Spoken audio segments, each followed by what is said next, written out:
Welcome to a Foxy Tech Tips tutorial on changing the password of your Twitter account on the mobile app for iOS and Android.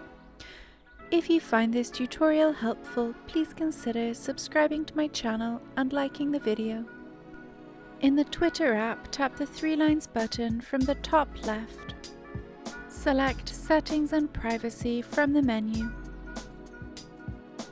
Tap Account.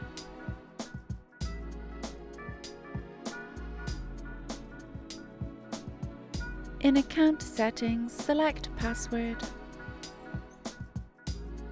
You'll first need to enter your current password.